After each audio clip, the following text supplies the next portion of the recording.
it was really hurting our country badly. It's costing a lot of money too. You see the kind of money we're talking about? Hundreds of millions of dollars for nonsense. Now we have our country back now.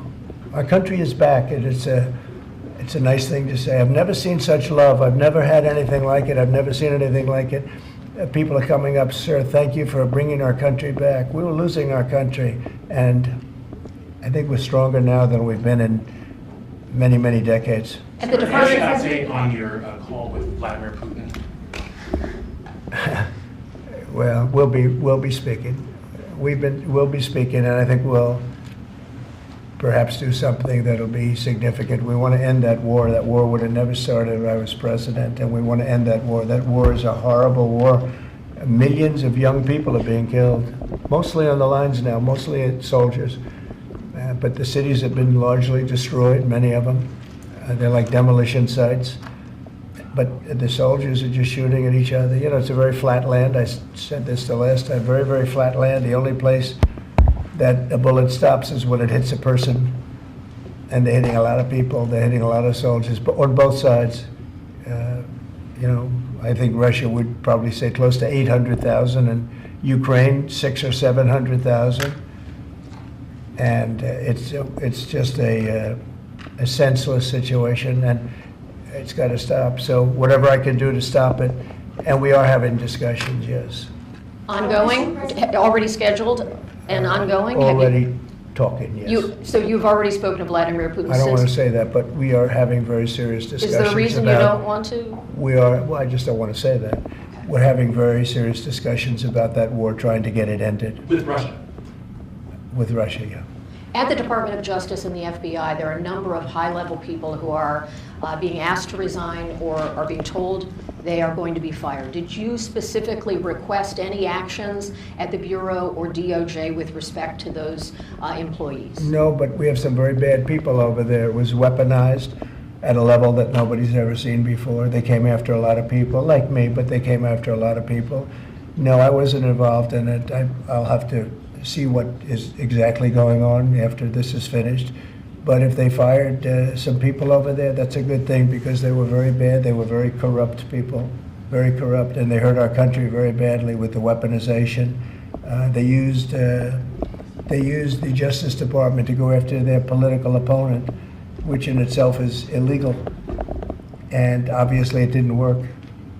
Are you going to impose tariff on the European Union? What does that mean? Are you going to impose tariff too on the European Union, like you are going to do for Mexico and Canada? Well, you're asking me a question, because I'm sure you didn't hear, am I going to impose tariffs on the European Union? Do you want the truthful answer, or should I give you a political answer? Absolutely. Absolutely. The European Union has treated us so terribly. You promised Americans to try to reduce costs, and so many of the products that would be tariffed, when they come into the country, the outgoing country is not paying the tariff. The buyers in the United States pay that, and then that's passed on to consumers in most instances. Sometimes. How would you expect to have prices come down if you have such a broad plan for tariffs? And what do you say to the voters who want to see you reduce everyday costs? Well, let me just tell you that I got elected for a lot of reasons. Number one was the border. Number two was inflation, because I had almost no inflation. And yet I charged hundreds of billions of dollars of tariffs to countries. And think of it, I had almost no inflation and took in $600 billion of money from other countries. And tariffs don't cause inflation, they cause success. They cause big success. So we're going to have great success. There could be some temporary short-term disruption, and people will understand that. I had that when I negotiated some of the good deals for the farmers. And unfortunately, those deals have been led astray by Biden and his people because they didn't enforce the deals. We have a deal with China, which is phenomenal for the farmers, but there was nobody to enforce it in the Biden administration. They let them get away with murder. So that's another thing we're going to be bringing. Do you accept the principle of costs being passed on? They committed to buying $50 billion worth of farm product, and they did it when I was president. And as soon as I left, they stopped doing it because there was nobody in Biden to enforce it. But the tariffs are going to make us very rich and very strong, and we're going to treat other countries very fairly. But if you think about it, other countries charge us tariffs. We don't charge them tariffs. And it's about time that that changes. Sir, are you concerned about the market reaction around tariffs? No, no. Tariffs, the word tariff is a very misunderstood word. You've heard me say, I say it kiddingly, but it's one of the most beautiful words in the dictionary. It really is. And we've been taken advantage of because others have charged us VATs. As an example, the European Union charges us 20% plus a VAT tax, called a VAT tax, very similar. And it costs us an absolute fortune. We are treated so badly. They don't take our cars. They don't take our farm products, essentially. They don't take almost anything. And we have a tremendous deficit with the European Union. So we'll be doing something very substantial with the European Union. We're going to bring the level up to where it should be. And if you think of the European Union, then you go to NATO, it's largely the same group of countries. Until I came along, I mean, we were paying almost 100% of NATO only to get bad trade deals. And now it's been evened out, but very unfair having to do, it was evened out pretty good. Actually, I did a good job. They paid $440 billion if you look at the Secretary General's report, and he was here recently and he said that. He said one of the most amazing things I've ever seen is what President Trump was able to do with these countries of Europe, of which he was in charge of them, but he couldn't get them to pay. I went over, I said, you got to pay, and if you don't pay, we're not going to protect you. It's very simple. But very unfair is with Ukraine because we're in for $300 billion plus, and they're in probably for $100 billion. There's a $200 billion difference, and they need it more than we do. You know, we have an ocean in between. They don't. And so they're going to have to step it up a little bit.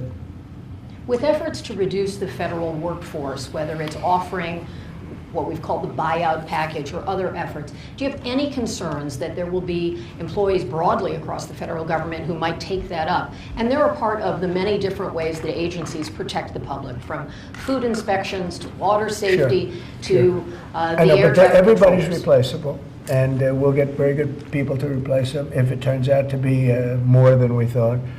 It could be a lot, it could be a little, we don't know, but we'd love to have them leave. We're trying to remember this. We want them to go into the private sector.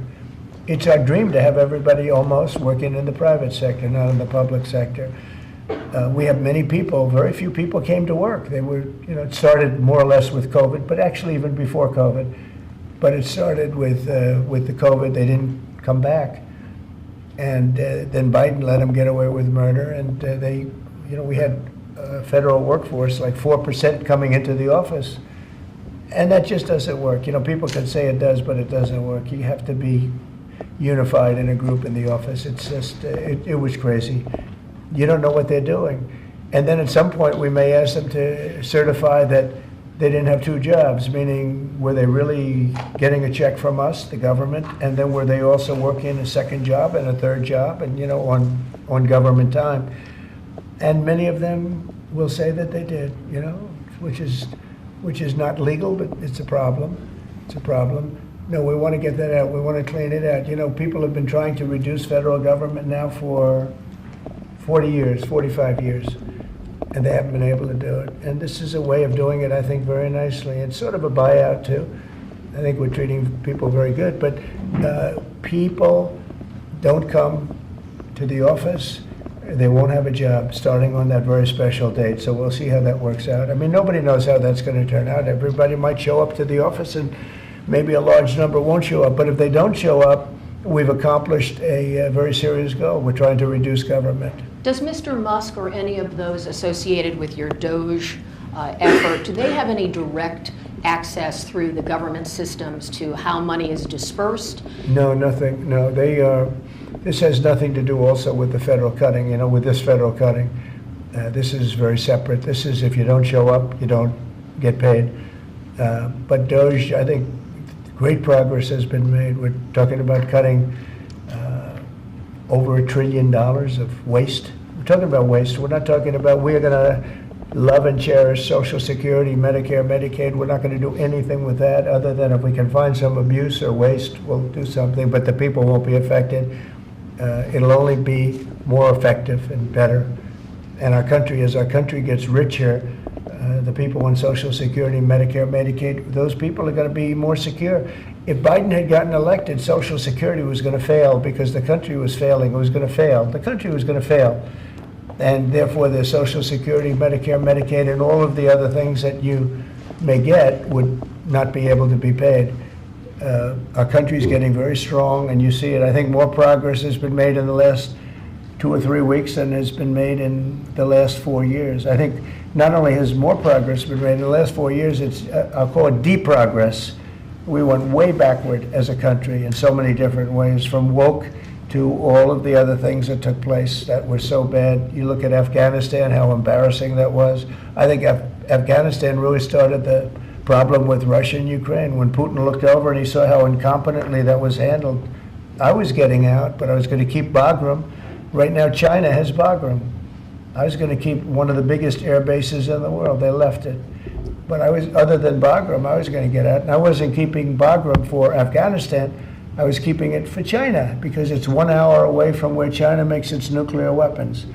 And we were keeping it. So we have a lot of great things happening in our country, and we appreciate that you're here. And I'm really thrilled about Doug, and I'm really thrilled about his friend, Chris Wright, who's a legend in the oil business, right? They keep telling me, Catherine, he's like a legend, and he's a legend too in a lot of businesses. And we have an amazing group of people working with us. There's a man behind me who became a tremendous success. He was not a wealthy man. He didn't start off a wealthy man, and he ended up a wealthy man. And you know, that's a great talent, and he's willing to sacrifice so much and to put it to work for our country. Watch the job he does on the interior, but in particular on really making our country very, very wealthy by utilizing it properly. And at the same time, environmentally, he does it he's very much an environmentalist. He's going to do it very carefully and very painstakingly good. But you just watch what happens. And working with the Department of Energy, where his compatriot, his friend, and also considered the most talented man in the oil business, is the head of the Department of Energy, and they work together. It's almost like a partnership. It really is a partnership. And watch what that does for our country. It'll be a fantastic thing to see. Thank you very much, everybody. Thank you, Fred. Thank you, Fred.